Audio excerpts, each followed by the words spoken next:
We come now to verse 15 of the 7th chapter, the Gospel of John. Jesus has made his appearance in the midst of the Feast of Tabernacles. He had come in a way that wasn't noticed. Nobody knew that he was there. He apparently had been staying out of town for a few days, but now in the midst of this feast, he shows up in the temple, in the temple precincts and one of the courts, presumably maybe the court of the Gentiles, and from there begins to teach openly. And he's teaching and of course, attracting a crowd. He's a famous person. He's well known, and people had already been conversing about him, in some cases disputing about him as to what exactly his status was, what's the significance of this person. Now he stands up and begins teaching, and this leads us to the comment that John makes in verse 15, a thaumatzon. This is from thaumazo. It means to marvel, to wonder, to be astonished. That's the idea.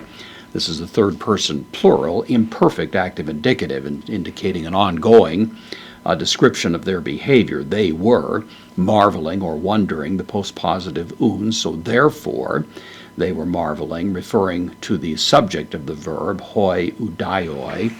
The Jews, they were marveling. The Jews, of course, John distinctively tends to use that term to refer to the Jewish leadership rather than to Jewish people in general. So these Jewish leaders were marveling legontes, from lego, I say. This is a masculine, singular, or masculine plural, nominative participle, which goes back to the Jews. So they were marveling, saying, pos, the adverb, introducing a question, pos hutos, how this one, this man, grammata, how this man, letters literally is what this is. It's the nominative plural accusative. So how this man letters oiden. This is from edo, I know. This happens to be the perfect active indicative, this third person singular. So how this man, knowing letters, how is it that he knows letters? How is it that he has this education?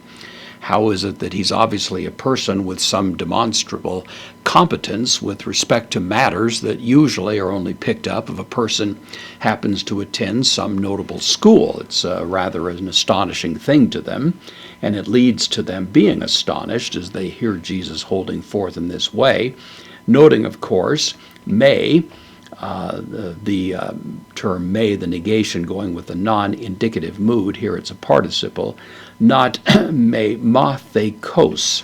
This is from manthano. It means to learn, to understand. It's related to the word mathetes, a disciple, a learner. This is the participle. It's the perfect active participle, masculine singular nominative, referring back to hutos, this man. So the Jews marveled, saying, how does this man know letters, never having learned, never having attended a school that is recognizable by any of us as one that would give rise to the insight, the command, the competence that this person displays with respect to the scriptures and otherwise to Jewish learning.